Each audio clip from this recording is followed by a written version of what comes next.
It was supposed to be a weekend reset. Nothing fancy. Just a solo drive out of the city, a couple nights at a cheap Airbnb in some sleepy Midwest town I'd never heard of. I was burnt out. Between endless emails, failed Tinder dates, and a boss who thought urgent meant at 9 p.m., I needed to unplug, breathe some clean air, maybe even touch grass. But then my car started making a sound. You know the kind. That weird sputtering noise that doesn't seem urgent until smoke starts drifting out from under the hood and the dashboard lights up like a Christmas tree. And just like that, I was stranded. No cell service, no gas station for miles, just endless stretches of empty road, golden fields, and the occasional rusted-out fence post. I popped the hood, stared blankly at the engine like I had any clue what I was doing, then kicked the tire for good measure. Nothing. No miracle. Just heat and silence. I was sweating through my t-shirt, standing on the side of some forgotten county road when I heard it, a distant rumble.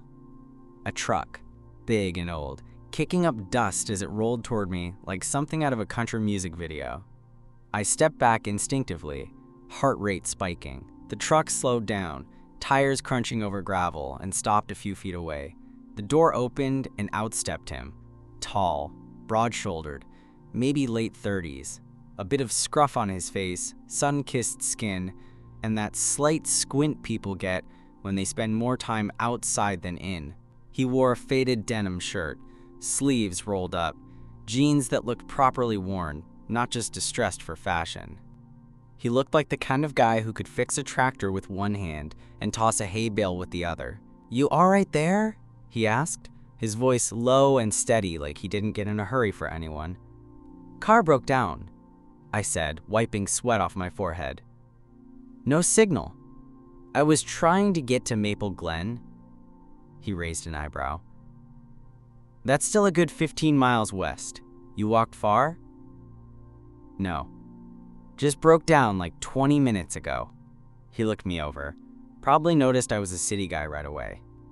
My sneakers were clean, my shirt had a designer logo, and my only experience with manual labor was assembling an IKEA dresser last spring. He nodded toward the truck. "Hop in. I'll take you somewhere with signal, or back to my place. Closest shop's closed today anyway." I hesitated, but the sun was brutal, and this guy didn't seem like the serial killer type. Besides, I figured I could take him in a fight if I had to. "All right," I said. "Thanks." The inside of the truck smelled like leather and dirt. Honest smells. The bench seat creaked under us as he shifted gears and pulled away. "I'm Eli," he said, eyes still on the road. "Matt," I replied. "Thanks for stopping." He just nodded. We drove in silence for a bit. The fields blurred past. Golden, open, endless. I caught myself staring at his hands on the wheel. Rough hands, strong, capable. The kind of hands that didn't spend 10 hours a day at a keyboard. His property wasn't far, maybe 10 minutes down a gravel driveway that wound through overgrown hedges and around a pond that caught the afternoon light just right.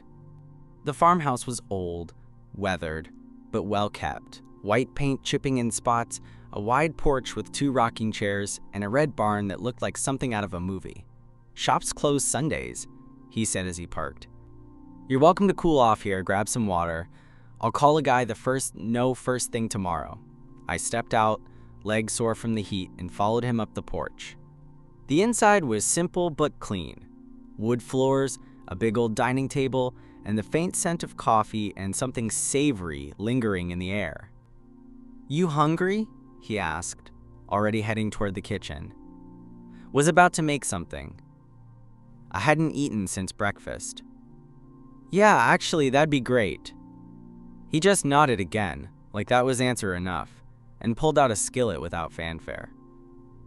I watched from the doorway, trying not to be awkward. He moved with purpose, quiet, precise, cracked eggs with one hand, chopped onions like he'd done it 1,000 times.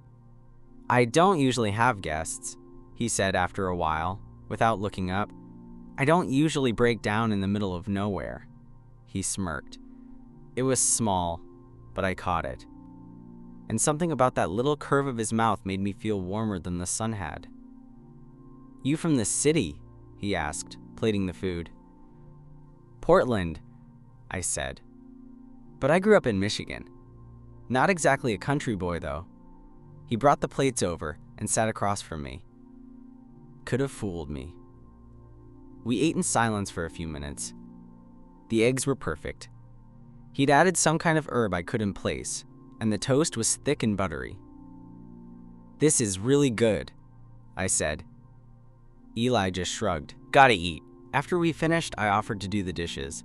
He didn't argue, just leaned back in his chair, sipping something from a mason jar. "Storm's coming in tonight," he said. "You can crash in the guest room. Safer than getting stuck on the road." I hesitated. "Are you sure?" "Course," he said simply. "You'll be gone by morning anyway." Something in the way he said it made my stomach flutter a little. Like, maybe he wasn't entirely sure he wanted me to be gone by morning. I followed him upstairs, heart thudding quietly behind my ribs.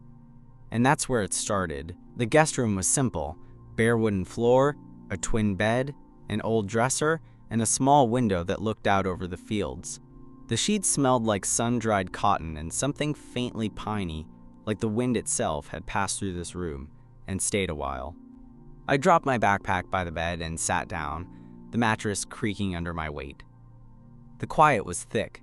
No traffic, no notifications, no neighbors arguing through paper-thin walls, just whined through the grass and the distant creak of the barn door. I couldn't remember the last time I'd felt this far away from everything, or this watched, because even though Eli had gone downstairs, I kept catching myself wondering what he was doing, if he was thinking about me at all, if he noticed the way I noticed him. He seemed like the kind of guy who didn't notice much, or at least pretended not to. I took a quick shower in the narrow upstairs bathroom, lukewarm water, a soap bar that smelled like cedar, and a towel that was way softer than I expected. Afterward, I found Eli out on the porch, leaning against the railing with a beer in his hand. He glanced at me. "You clean up all right," I blinked. Thanks?" He didn't smile. "Not exactly." Just sipped his beer again, eyes scanning the horizon. The sky had turned slate gray, thick clouds rolling in like smoke. "Storm'll hit in a few hours," he said. "You scared of thunder?" "Not unless the Wi-Fi goes out." That one got a tiny smirk. "You're one of those." "I'm one of many." He handed me a second beer from the cooler beside him. I took it, sat in the rocker next to his, and we watched the sky darken. "You live out here alone?" I asked. He nodded. "Had a dog. He passed last year." "Oh. Sorry." "Yeah," he said simply. "Me too." We didn't talk much after that. Just sat, drinking, the warm beer contrasting with the sudden cool breeze that blew in off the fields. It was peaceful. Like really peaceful. And the weird part? I wasn't in a rush to leave. At some point, thunder cracked in the distance, and Eli stood. "Gonna check the barn," he said. "Make sure everything's tied down." He didn't invite me, but I followed him anyway. The barn was like something out of a country calendar. Big, red, weathered in all the right ways. The inside smelled like hay, sawdust, and something I couldn't place. Maybe the ghost of animals long gone. Eli grabbed a rope and started securing a loose tarp in the loft. I watched from below, arms crossed, leaning against a beam. "You always do this kind of stuff alone?" I asked. "Always." "That sounds lonely." He looked down at me from the loft. His face was backlit by the skylight, all angles and shadows. "Lonely's better than complicated." I didn't respond. The way he said it, flat but not bitter, made me think that wasn't just a general philosophy. That was personal experience talking. After a moment, he climbed down the ladder, landing on the dirt floor with a solid thud. He was closer now. Closer than we'd been all day. And for the first time, I noticed how blue his eyes were under the brim of his cap. "You ask a lot of questions for a stranger," he said. "You gave me eggs. That makes us friends now." His lips twitched. Not quite a smile, but something warmer than before. Lightning flashed through the slats in the barn wall, followed by a low roll of thunder. Eli didn't flinch, just looked at me like he was still trying to figure me out. "You really from Portland?" he asked. "Born and raised." "You always this mouthy?" "Only when I'm stranded and desperate." That made him laugh. An actual laugh, low and rough, like he hadn't used it in a while. I liked the sound of it more than I should have. We stood there for a second, not moving, not speaking, just existing in that weird pocket of silence before a storm hits. And then he looked at me a little differently. "You should get back inside," he said quietly. "Storm's gonna hit hard." I nodded, suddenly aware of the weight of his gaze. I turned toward the house, the wind pushing against me like it was trying to say something. I didn't look back until I reached the porch. And when I did, Eli was still in the barn doorway, watching. The rain came heavy and fast. It slammed against the roof all night, wind howling like it was trying to tear the walls down. I lay in bed, wide awake, listening to every creak of the old house. And then, footsteps, slow, heavy, coming up the stairs. A knock. "Yeah," I called, voice dry. Eli's voice came through the door, quieter than usual. "You good?" I sat up. "Yeah." "You?" He paused. "You mind some company?" I hesitated. "Sure. Yeah." The door creaked open. He stepped inside, hair damp from the rain, shirt clinging slightly to his chest. He looked tired, but unsure, like he didn't know why he was here either. "I don't usually do this," he said. "Invite strangers into your house?" "Into my space." He sat on the edge of the bed, and for a second, we just looked at each other. Thunder cracked so loud it shook the walls. He didn't move. Neither did I. And in the silence that followed, he reached out, just barely grazing my knee with his hand. His hand rested there, just for a moment. Just long enough to make it clear that it wasn't accidental. My breath hitched. I didn't know what to say, what to do. My instincts were tangled. One part of me wanted to lean into the contact, chase the warmth creeping up my leg. The other part warned me not to misread the moment. But Eli didn't move either. He stared down at his hand like even he didn't know what it was doing. Then, slowly, he looked at me. "You can tell me to leave," he said. Voice low, quiet. I swallowed. "I don't want you to." That hung in the air for a beat. Maybe two. The rain pounded outside, louder now, like it was working extra hard to keep us inside this moment. "I'm not good at this," he said. "I haven't." He trailed off, eyes searching mine for something. Permission, maybe, or understanding. I nodded, barely. Me neither. His hand slid slightly, up my thigh. His touch was warm. Rough palms, calloused fingers. I felt my pulse jump. My body went still, locked in that moment where everything could tip either way. "Are you sure?" he asked. I didn't answer right away, not with words. Instead, I reached out and placed my hand over his. A quiet yes. That was all he needed. He shifted closer, the bed dipping under his weight. His other hand cupped the side of my face, thumb brushing my cheek like he was trying to memorize the shape of me. Up close, he smelled like rain, sweat, and that faint cedar scent I'd noticed earlier. He kissed me, not rushed or hungry. Careful. Like he hadn't kissed anyone in a long time and wasn't sure if he still knew how. I kissed him back. It felt strange and familiar all at once. His lips were firmer than I expected, but the way he moved, the hesitation just beneath the surface, gave him away. This wasn't casual for him. This wasn't a fling. Maybe it wasn't even something he'd planned. But it was real. When he pulled back, he didn't say anything. Just looked at me like he was trying to figure out if he'd ruined something or started something. I licked my lips, heart hammering. "Okay," I whispered. He blinked. "Okay?" "Yeah," I said. "Just stay." He nodded slowly, as if he needed the moment to sink in. And then he stayed. He didn't crawl under the sheets. Just lay on top of the covers beside me, one arm behind his head, the other resting between us, his fingers barely touching mine. We didn't say much after that. I don't think either of us could have found the words, even if we tried. Eventually, the storm softened. The thunder faded into distant rumbling.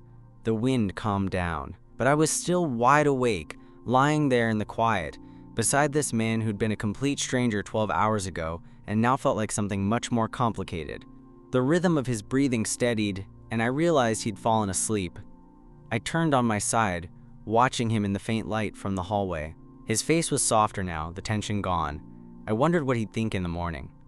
If he'd regret it, if he'd push me away, if he'd pretend nothing happened. But then, just before I drifted off, he shifted in his sleep and pulled me a little closer. I woke up to the sound of rain on the metal roof. Not thunder, not wind, just a slow, steady patter. The kind of rain that lingers after a storm, the kind that smells clean and makes everything feel strangely still.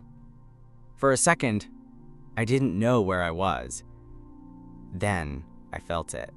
A warm arm around my waist, a chest pressed lightly against my back, and the steady rise and fall of breath behind me. I didn't move, didn't dare. My eyes adjusted to the morning light spilling through the small window. Eli was still asleep, his arm draped over me like it had always belonged there. I listened to the rain and let myself feel it all. The quiet, the warmth, the weird contentment curling in my stomach. Eventually, I shifted just enough to see his face. His eyes blinked open slowly. No confusion, no panic, just him looking at me like maybe he'd been awake the whole time. "Morning," he said, voice rough with sleep. "Morning." We lay there in silence, the kind that didn't feel awkward, the kind where two people are just being. "You sleep all right?" he asked. "Better than I have in weeks," I said honestly. He nodded once, like he understood exactly what I meant. His fingers twitched slightly on my stomach, and I could feel him debating whether to move them. He didn't. "I should probably call that mechanic," he muttered after a while. "Yeah." He sat up slowly, rubbing a hand over his face. I sat too, the covers pooling around my waist. The air was cooler this morning, and the room felt a little more real now. Less like a dream, more like something I had to face. I watched him stand, stretch, and grab the flannel shirt he'd tossed over the chair last night. He caught me looking. "What?" I shrugged. "Nothing." A small smile tugged at the corner of his mouth. "You're terrible at lying. You're terrible at letting people in." That stopped him. Just for a second. Then he nodded once. "Yeah," he said quietly. "I am." But there was no anger in it, no defensiveness, just acknowledgement. He left the room to make the call, and I sat on the edge of the bed, suddenly unsure of what to do. The spell had broken a little. The morning light had a way of doing that. Downstairs, I could hear his voice, low and even, talking to someone on the phone. I grabbed my hoodie and wandered down, following the smell of fresh coffee. He glanced over his shoulder when I stepped into the kitchen. "Tow truck will be here in an hour. He's bringing it to the shop in Maple Glen." I nodded, leaning against the doorframe. "Cool. You want coffee?" God, yes. He poured me a mug and slid it across the counter. His fingers brushed mine again, that same soft touch as last night. We stood there for a while, both of us sipping in silence. It would have been so easy to pretend nothing happened, to let the coffee and the rain and the mechanic fill the space between us. But I didn't want to.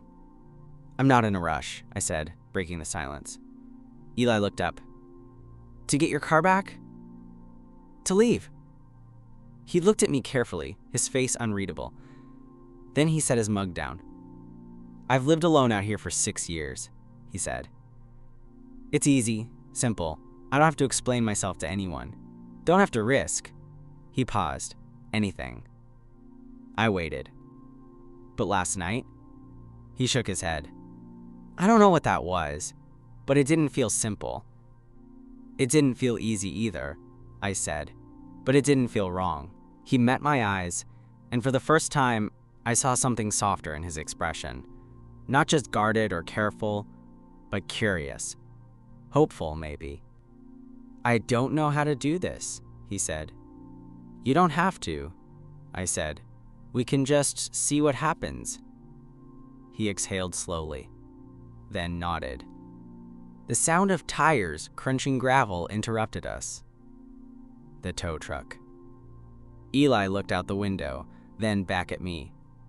"You sure you're not in a rush?" I smiled. "Depends. On what? Whether you've got another room I can crash in." His smile, real this time, full and warm, spread across his face like sunlight after rain. "Guest room's taken," he said, "but I've got space in mine." The mechanic's name was Greg, and he was exactly who you'd expect in a town like Maple Glen. Mid-50s, weathered face, grease-stained overalls, and a laugh that sounded like gravel in a coffee can. He barely glanced at me when he picked up the car, just exchanged a nod with Eli and muttered something about needing a few days for parts. We both knew what that meant. I wasn't going anywhere anytime soon. Back at the house, Eli didn't say much. He wasn't the type to fill silence with unnecessary words, and honestly, I liked that about him. The day passed quietly. We fixed a loose shutter on the side of the house, checked the chicken coop, stacked some firewood for the cooler nights coming in. He put me to work, basically, and I didn't mind. There was something satisfying about using my body in a way that didn't involve a keyboard or a screen. My muscles ached by late afternoon, but in a good way, like I'd earned something. "You're not bad with a hammer," Eli said as we finished up outside. "Careful," I said, wiping sweat from my forehead. "I might stay just for the manual labor." He gave me a sidelong look. "You'd hate it by next week." "Maybe," I said, "or maybe I'd get used to it." We went inside, both of us peeling off damp shirts and heading for our own showers. I caught a glimpse of him as he tugged his top over his head. Broad chest, defined in a way that didn't come from a gym, but from years of honest work. I didn't try to hide that I looked, and he didn't pretend not to notice. That night, we cooked dinner together. Nothing fancy. Pan-fried chicken, roasted vegetables, and a salad Eli insisted on making, even though he didn't eat more than 3 bites of it. We ate on the porch, the storm long gone now, the air soft and cool. "I'm still trying to figure you out," Eli said after a while, his fork scraping his plate. "Oh yeah," I said. "How's that going?" "Not great," I laughed. "Well, what do you want to know?" He stared out at the darkening fields. "Why are you really out here? Middle of nowhere. Solo trip. You said you wanted a break, but..." "But?" "You don't strike me as someone who just needed to get away from emails for a weekend." I took a sip of my beer, rolling the cold bottle between my palms. "My life back home feels stuck," I said finally. "Like I'm going through the motions. Same job, same nights alone, same everything. I guess I just wanted to shake something loose." Eli nodded slowly, like he understood. Maybe he did. "And what about you?" I asked. "Why hide out here alone?" "I'm not hiding."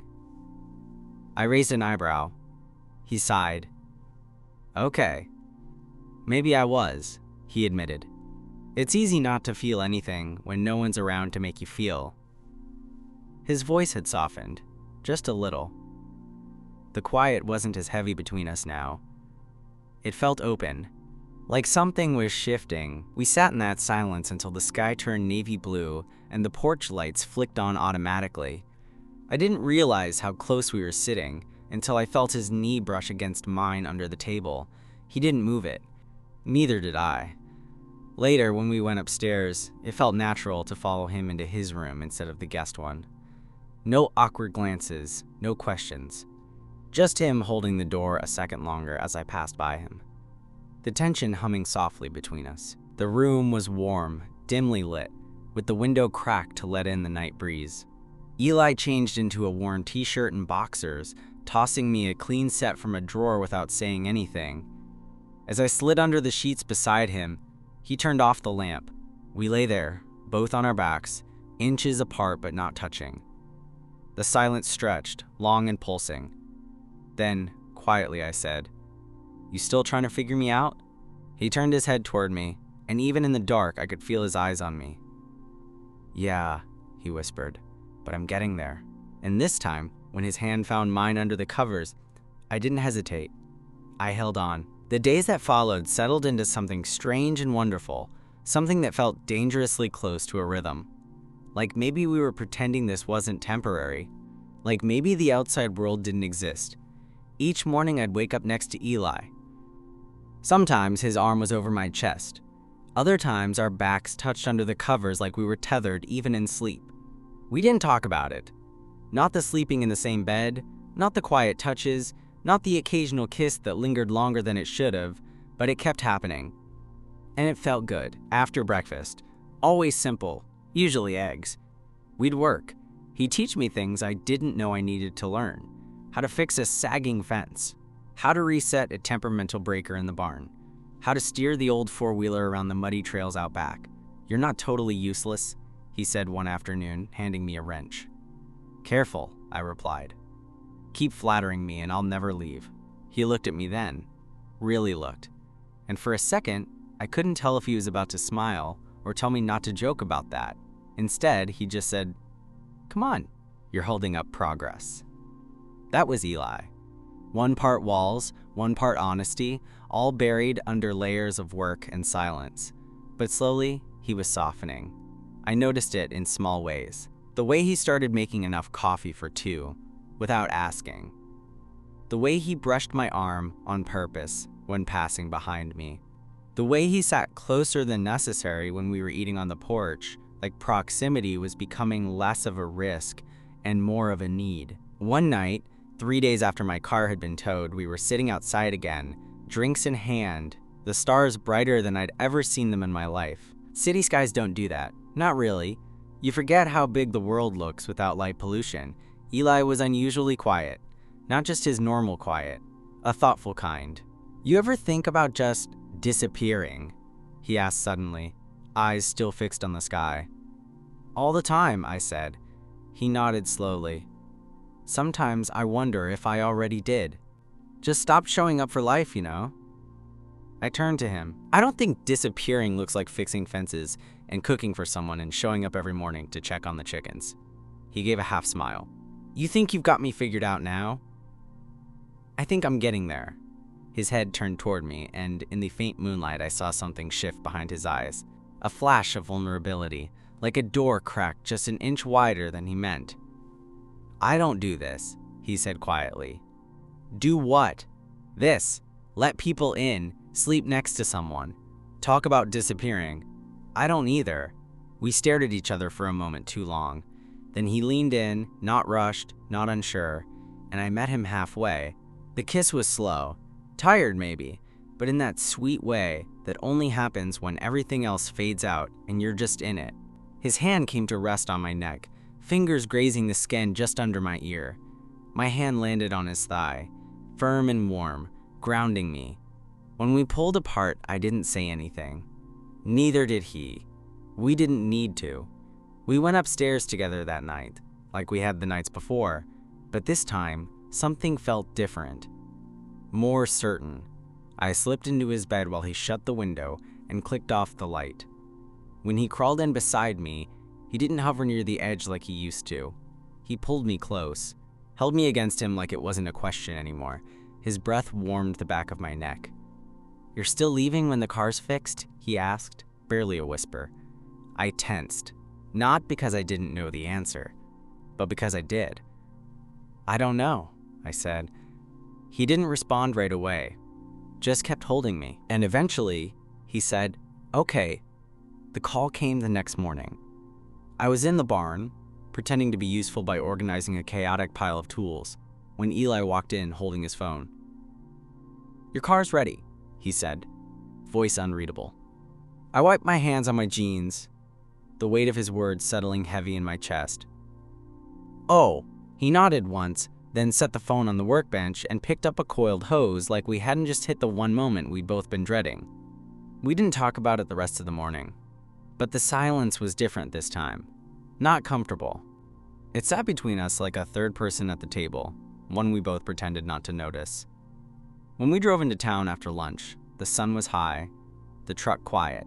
Eli kept one hand on the wheel, his other resting lightly on the window. He looked like he always did, calm, collected, but I noticed the small things. The way his fingers tapped against the steering wheel. The way his jaw clenched a little tighter than usual. When we pulled into the mechanic's lot, my car was sitting there, freshly washed. Tires shined, almost like it was daring me to leave. Greg came out, gave a quick rundown of the work, handed me the keys. I barely heard a word of it. Eli stayed a few steps behind me the whole time. When the paperwork was done and the engine rumbled to life, I stood there with the key in my hand, staring at the open driver's door. "Well," I said. Eli crossed his arms. "You heading out today?"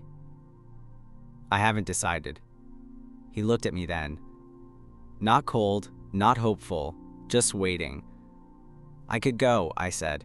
"That's what this was supposed to be. A break. A reset." "Right." But I shoved my hands in my pockets, trying to ground myself. "I don't think I want to go yet." Eli's expression barely shifted, but I caught it. The faintest lift of his brow, like he didn't expect that. Or maybe he did, but didn't want to admit it. "You don't owe me anything," he said. "You can leave if you need to." "I know," I said. "But that's the thing. I don't need to." He looked away, down the street like it could offer an easier answer than mine. "I'm not saying I'm moving in," I said, trying to ease the tension, "but I'd like to stay a little longer, if that's okay with you." He didn't answer right away, but then he took a step forward, closing the space between us, not touching me. "Just close enough." "You staying as—" "What?" he asked, voice low. I swallowed. "As a guy who maybe wants to see where this goes." He studied my face for a long time. Then, finally, he said, "You're not built for this life." "Probably not. You'd get sick of the quiet, the work, the routine." "Maybe," I said, "but I'm not sick of you." That broke something. A crack in the wall. He let out a breath, looked at the ground, then back at me. "Then stay," he said. I nodded. "I will." We drove back to the farm in separate cars, but I followed him the whole way, watching his truck kick up dust in front of me, like some strange convoy of certainty. Back at the house, he didn't say anything as I parked behind the barn, but when I walked up the porch steps, he was waiting at the door. "You can keep sleeping in my bed," he said, "if you want." I smiled. "I do." Weeks passed. The days blended together in the best kind of way. Sunrises over the fields, shared coffee before chores, slow evenings on the porch as the sky turned orange and pink, and the stars blinked awake above us. I started doing more than just tagging along. I learned how to split wood the right way, how to spot signs of fence damage after a storm, how to plant things that might actually grow if I didn't overwater them. My hands got rougher, my shirts got dirtier, my mind got quieter. I stopped checking my phone for emails I didn't want to answer, stopped thinking about the noise I left behind. And Eli, he softened, subtly. Naturally, he still didn't say much, but he didn't need to. I knew him now. The way he always made sure I got the better cut of meat when we grilled. The way he'd rest his hand lightly on my back when we passed each other in tight spaces. The way he stood a little closer each night before we went to bed, until one evening he just said, "Let's go," without even clarifying which room he meant. And the nights were something else entirely, not always physical. Sometimes it was just him pulling me against his chest, his steady breathing anchoring me while I drifted off.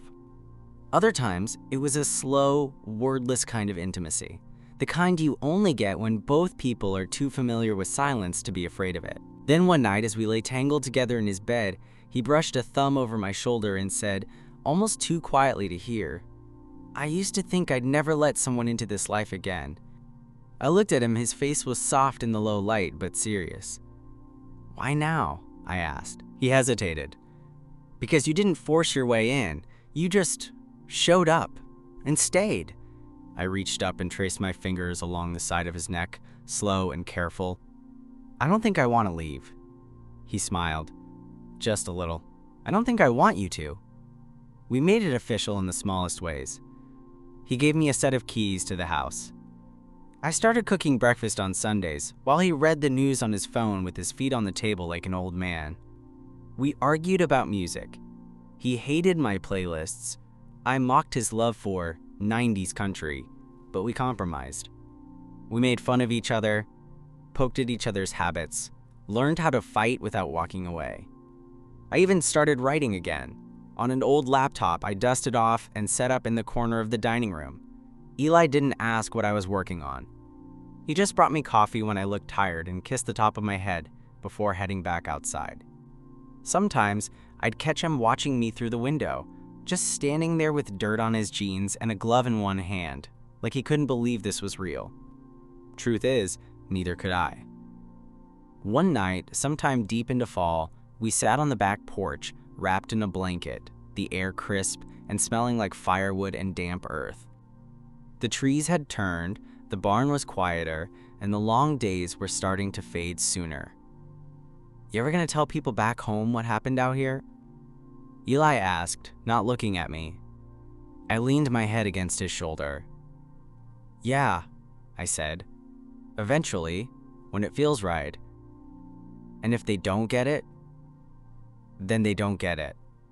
He nodded like that made sense to him. We sat there a while longer, the sound of the wind in the grass surrounding us, wrapping around the house like a secret we weren't afraid to keep. And for the first time in a long time, I felt like I wasn't just passing through. I was home.